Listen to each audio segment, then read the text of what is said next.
Hello my friends, my name is Dragonheart the Prince of Wales and welcome to another top 5 video on my channel. Today we will be doing something a little bit different and looking at Game of Thrones Season 8, and we will be looking at the top 5 mistakes that I think were made in Game of Thrones Season 8.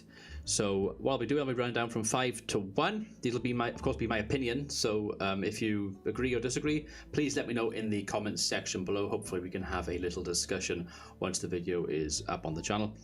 And we will start off with number 5. So number 5, and I have gone for poor plot decisions. So basically, things that happened in Season 8 where I thought that the plot suffered. Stuff didn't make sense. Stuff was done for the sake of kind of trying to scare the audience or shock the audience, and it just sort of fell flat or didn't really work. So I'm going to start off with sort of killing Rhaegal. They killed Rhaegal with a couple episodes to go, and it was done in such a stupid way. Literally in the same episode when they had like a little council meeting, like Varys and Daenerys and a few others around the table talking. They were talking about the whole Iron Fleet and the fact that they would be there, they'd be strong, they'd be formidable.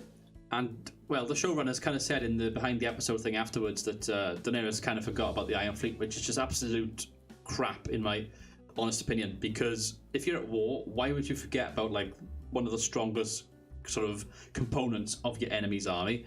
But Daenerys obviously goes from the north on her dragons and goes south with her her unsullied on the fleet that she has, and then it's really hidden behind a rock is just these massive scorpions on the Iron Fleet, on the Greyjoy fleet, and literally just 3 hits in one, bang bang bang, and Rhaegal is dead. It was absolutely shocking, a very, very poor plot decision in my opinion. And yeah, especially when you consider that like the next episode, Drogon is flying by and missing these bolts left, right, and center. And in the same episode, actually, after they kill Rhaegal, Drogon flies out of the way so easily, and it's just like, what?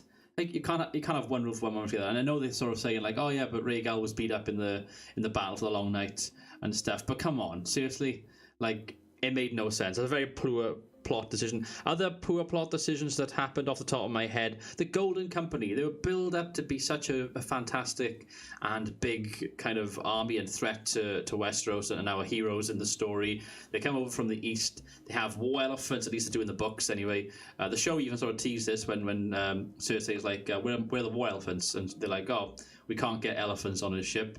It's like, yeah, of course, you spent all that CGI money on the dragon, so you're not going to bother with war elephants on this occasion, unfortunately. But they were crap. They were built up to be such a threat, In the last season, when it was sort of revealed, when Jaime went north and Cersei was like, I've paid, I've made money from the my agreement with the Iron Bank of Braavos, and I have the Golden Company making their way over here to help reinforce. That's where Euron Greyjoy's gone. And then like literally, they turn up. You got Harry Strickland, the leader of the Golden Company, and nothing happens. They have like 5 seconds of screen time. I think he has like 1 line in the entire Season 8 series. So very disappointed there. Other things like in the Battle of the Long Night, the lighting was very poor as well. I know they were trying to go for effects, and I imagine on Blu-ray, if you're watching on like a massive like 60-inch TV or something, or cinema screen or something, it might look quite decent. But when you're at home trying to watch it, I struggled when I watched it. I have watched the episode a couple of times as well. Also in that episode, there was lots of silly plot decisions that were made, like, oh, let's go and hide in the crypts. Yet the crypts house the dead, and you are going to be fighting the dead, so come on. And you've literally got like Varys and Tyrion, who are 2 of the smartest characters in the show, or at least have been portrayed up until this point, and they're like, just go along with it. Yeah, we'll hide with the dead, no problem at all. So little things like that, and that led to nothing as well. Even when they had the kind of the dead attack them and stuff, it led to nothing. It changed nothing. You could have taken that scene out of that particular episode and nothing would have happened as well. So poor plot decisions are what I've gone for my 5th choice here. Let's move on to choice number 4. So number 4, and I've gone for little screen time for old Johnny Boy, Jon Snow. Jon Snow, the kind of, well, let's just put it this way. He was the Lord Commander of the Night's Watch. He was a bastard portrayed as a bastard all the way through the show. He came back from the dead. He won the Battle of the Bastards. He had the massive stare down with the Night King earlier on in what was it, season 5 or 6? I can't remember. I think it was 6. And he, one of the kind of, the almost like the prince that was promised, the way they portrayed him in the show, or at least teased it in the show. The man who was able to unite the North, the man that was able to unite wildlings and men and fight side by side against their common enemy, which are the White Walkers. He was the bastard that is actually the rightful heir to the Iron Throne, half Stark, half Targaryen. He rode a freaking dragon, which, okay, it's a bit on the nose, but it could have done with a bit more time to explain that, I suppose. But the showrunners basically said, Targaryens can, fly dragons, so duh. But they could have definitely explained that a bit more. But Jon Snow, I picked him at number 4. Little screen time. What did he do exactly in season 8? Let's just have a little think. So he went north, obviously, and fought. He came back from banging his aunt after season 7. Had a bit of a stare down with his Sansa and Daenerys, and he was like piggy in the middle for a little bit. He then went and fought the dead. He didn't really do much in that battle. He teased a stare down with the Night King, and then he was like, he did a whole kind of Palpatine, Lord Vader, rise, and then all the undead just sort of rose around Jon Snow. And by the way, he should have died in that. Like, literally, he was swarmed. You look at that scene, he was swarmed by so many whites and undead there. And he survived that. And then he goes south. He moans a little bit. Everyone's like, she's psycho, don't you? Jon, she's psycho. She's a psychopath, that queen. And he was like, she's my queen. She's my queen. And okay, yeah, fair enough. We get your point. But that's all he did all season. It's like, she's my queen. She's my queen. Until we got to the last episode, when you've got bloody Arya Stark. And come on, this scene was ridiculous. When you've got Daenerys Targaryen standing up there with thousands upon Unsullied and Dothraki. By the way, where'd the Dothraki come from? Because surely they all died in episode 3 in the Long Night. They literally ran in half, head first into the dead, and nobody came back. All the flames were extinguished. I'm pretty sure I counted. But yet, there's like thousands of Dothraki left as well. And Arya Stark is just standing there. It's like a sitcom. She's standing there next to Jon Snow. Jon's like, where'd you come from, Arya? And she was like, I know a killer when I see one. Yeah, no shit, Sherlock. What a fucking line. I know a killer when I see one. Yeah, she just burnt like all of King's Landing in the last episode. And Jon's just like looking at her, and Arya's like, I need to kill her. And then Jon's like, no, you don't. Because Arya was like, I came here to kill the queen. And I was like, oh, so she's going to kill this queen instead? Okay, that might be, interesting. But he's like, no, I'll do it. And then they have like a really, I'll say it's a decent enough scene, the romance side of it at least. I got used to it after a while. But he stabbed her, and then like Drogon like destroyed the throne. He cried a little bit, and then picked her up and flew off. And then we cut away to like Jon like literally imprisoned. And I'm kind of like thinking to myself, no one knows where the dragon's gone, and the fact that you killed Daenerys. So you must have like been an idiot and just like told people that, oh yeah, I killed the queen. Guilty as charged. So it's like, what the fuck, Jon? And then obviously his character arc ends with him going north beyond the wall, basically where he started, and he meets up with his boy Tormund, and he finally pets Ghost as well, so thank God for that. And they live happily ever after. I'm assuming that he went to lead them all back to their homes, or live as some sort of king beyond the wall or something like that. But his whole arc and the amount of stuff that wasn't explained with him in this season was crap, in my opinion. So that's why I've gone with Jon Snow as my number 4. Number 3, and I have gone for the Night King himself, and the fact that he basically led to nothing. What an absolute waste the Night King was throughout this entire series. Like, the White Walkers were introduced right at the start of the show, and also right at the start of the books as well, if you've read the books. And they're, the throne, the fight for the throne and everything is like the background noise to what the main threat is. And that's the way I've always interpreted it when I've read and watched the show. And the way that the Night King was sort of introduced to us was phenomenal and fascinating at the same time. When you had the Night King just sort of teased in that episode about halfway through the show's lifespan, and you've got the baby, and he puts his sort of finger on him, on the baby's face, and the eyes turn blue and everything. It was so mysterious and unnatural, and very unnerving. And you're like, holy shit, you've got like Joffrey getting poisoned in the south and people fighting over the throne. They have not got a clue what's going on up here. You know, it was really thrilling. And then season by season, we gradually got nearer and nearer. Then obviously last season, the Night King, you know, took out a dragon, Viserion, and ends up riding Viserion. Like, what the hell? It was quite fun, but yeah, you know, it looked quite silly as well at the same time. And then finally, we get the battle we've all been waiting for, the Long Night. All of mankind, all of Westeros, all these different lords, you know, we've got the biggest army ever seen. I think they said that in like the second episode or the first episode of this season. Thousands upon thousands of Unsullied and Dothraki. You know, men and that have never fought this side of the world. You know, the Dothraki have never crossed the sea between east and west, and here they are fighting in Westeros.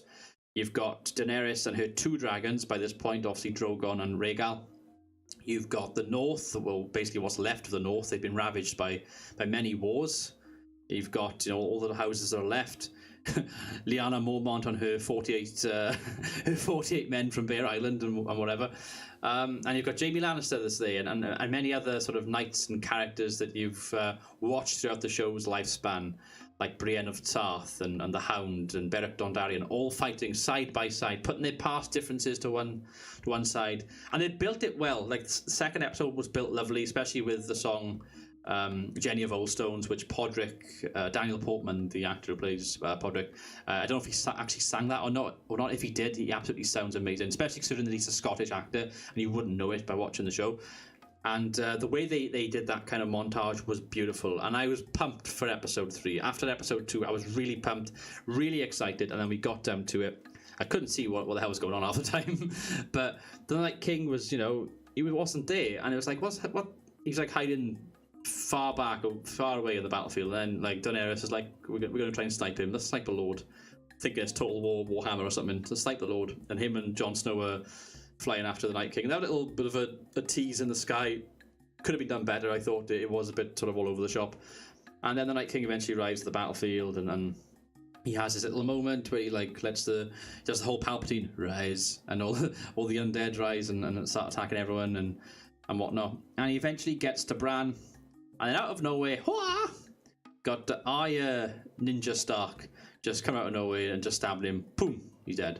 And it was such a waste of a very mysterious character. A character that's had no lines. A character that has a backstory which has not been explained or explored at all. I think one of the assistant directors or something, after the Long Night episode aired, was because somebody asked like, oh, what do the symbols mean for the Night King? And he was like, oh, the symbols are just his way of showing like terror or something like that. Some stupid pathetic excuse basically. It's like, what? You've not explained the symbols. You've not explained the babies being given to him. You've not explained what's his end goal. And none of that was explained at all. And then Bran's like sitting there thinking he's like an X-Man or something, or X-Men, and like Arya just jumps out of nowhere. Like, how did Arya get there? Did she use her faces or anything? Because like she didn't use her faces once this season. That's like her big skill, and they kind of ruined, you know, they ruined the moment there. I don't mind Arya killing the Night King, but he was totally wasted. And like I said, his arc led to nothing in my opinion, and that's why I've gone with him as my third choice here. I want to take this moment to give a very special thanks to all of my channel members and patrons that have supported me on the channel. You'll see their names listed on the screen right now. If you want to become a channel member, hit the join button on the YouTube page and it'll take you through the details there. And if you want to support the channel, you can do for as little as $1 a month. Check the description for the Patreon link. Number 2, and I have gone for rushed episode. So this pretty much is a bit of a cop-out for number 2, but it covers pretty much the whole season. Apparently, season 8 of Game of Thrones did have the opportunity from HBO to have 10 episodes. Apparently, according to certain news websites and articles I've read online. And Dave and Dan Weiss and David Benioff, they were like, no, we want to stick to 6. Because they're moving on to like Star Wars, or I assume it's because they're moving on to Star Wars afterwards or something, and they just didn't want to put the time and effort into it. So they were like, yeah, we'll stick with the 6, it's fine. And HBO apparently offered them like as much money as they want to do it, and still they said no. So 6 episodes, you're not allowing yourself much time to cover and finish a story as big and grand as this. This is a story that has multiple books, massive books, by the way. They really are. It took me ages to read through them, and many characters from very different points of view, with many different arcs you're trying to conclude and finish off before the season comes to an end. And everything was rushed. Nothing made sense. Like I could definitely get on board with Daenerys going a bit mad towards the end and burning King's Landing. Don't get me wrong. She's shown instances in the past. In season 7, she burnt the Tarleys. In season 2 and 3, she was killing people. Then putting them up on the crosses outside. Was it Marine or somewhere? I think, or Carth or whatever city it was back then. The slavers. She was killing the slavers and. She was trying to change people's customs from what was the norm to what she thought was her justice and stuff. So I get that, but we needed a few more episodes. I think if we had 2 more episodes and then have her go mad like that, it would have made more sense. But like the showrunners, they were like, "Oh yeah, Daenerys has gone mad because she saw King's Landing." I was like, "What? She got mad because she saw King's Landing?" They're like, "Oh yeah, they killed her friend." Oh, cool. Okay, so they killed her. They killed her Missandei. They beheaded her in front of her. Okay, cool. And Jorah died in her arms. Probably the death that Jorah wanted, by the way, because he was totally friend zoned all the way through the show. And they've made her go mad. Yeah, I understand that, and vengeance, and I could see her going after people, but have her go after Cersei. It's not in her character to murder all those innocent people the way she did, and for her not to go after Cersei as well, kind of doesn't make sense. It felt rushed, and it's not just Cersei, it's other characters that have suffered this season. I mentioned Arya Stark earlier in this video.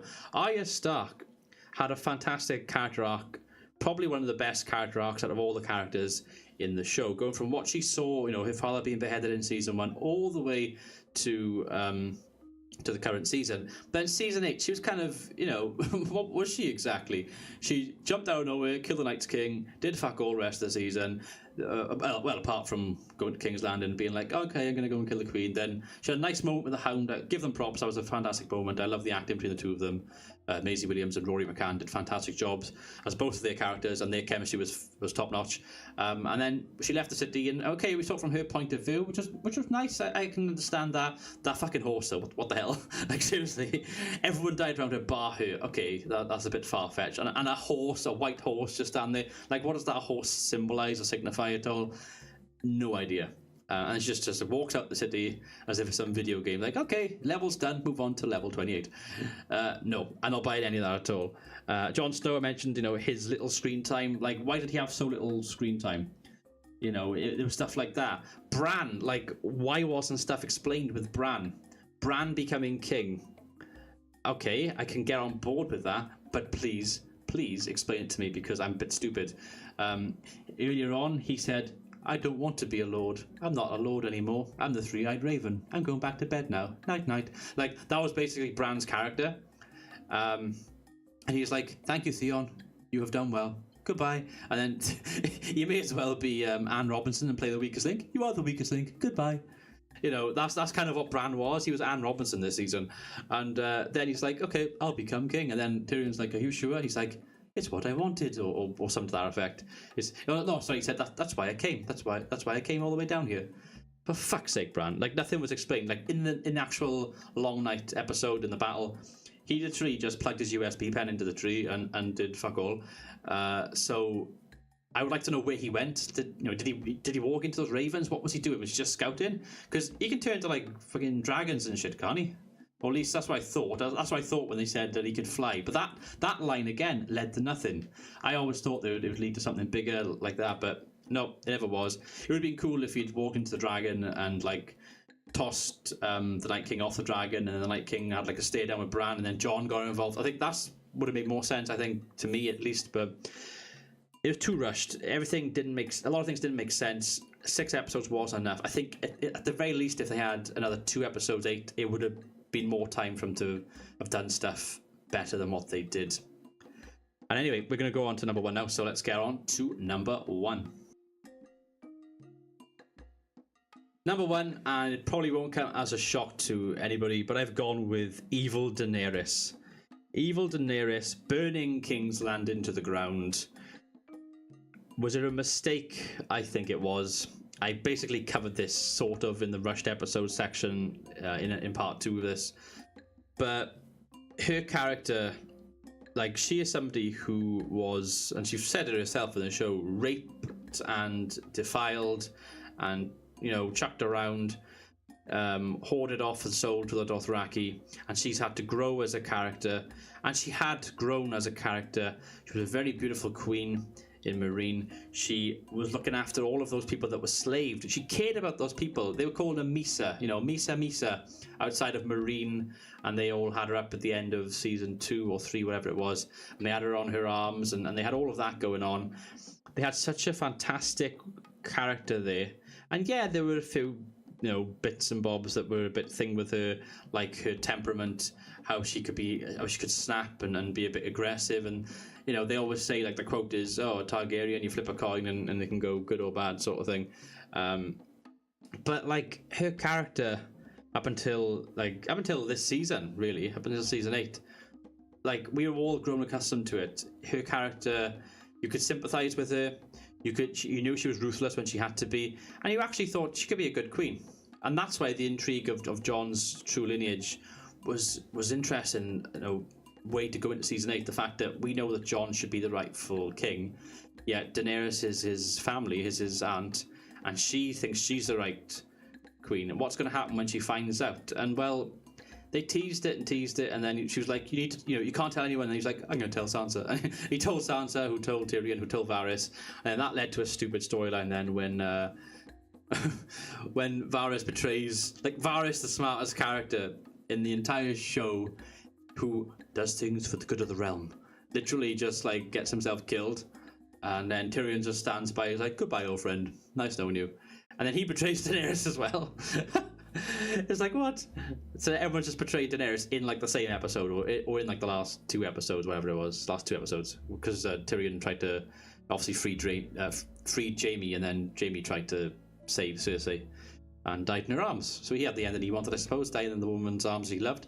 Although that made little sense as well, because his character arc was totally just butchered. You know, it was like redemption with him. He had a fantastic arc, and then in season 8, he just relapsed and went back to being who he was in season 1, sort of. So, like, what the fuck? So there was things like that which annoyed me. But Daenerys definitely burning the city, killing innocent people, flying around on a dragon, and willfully just extinguishing all life that is there. And bear in mind, King's Landing is like 1 million people. I think she destroyed like 2/3 of that city. You saw, like, the wildfire that her father had planted there generations before just exploding everywhere, and it was so out of character. I think it was a bit jarring, but like I said, if we'd had another episode or 2, it would have made a lot more sense, I think. And there we have it, guys. That's my top 5 things or mistakes that I think were made in Game of Thrones season 8. I would love to know what you guys think are your top 5 worst moments of season 8 as well. Please let me know in the comment section below. I have been Dragonheart. Until next time, goodbye.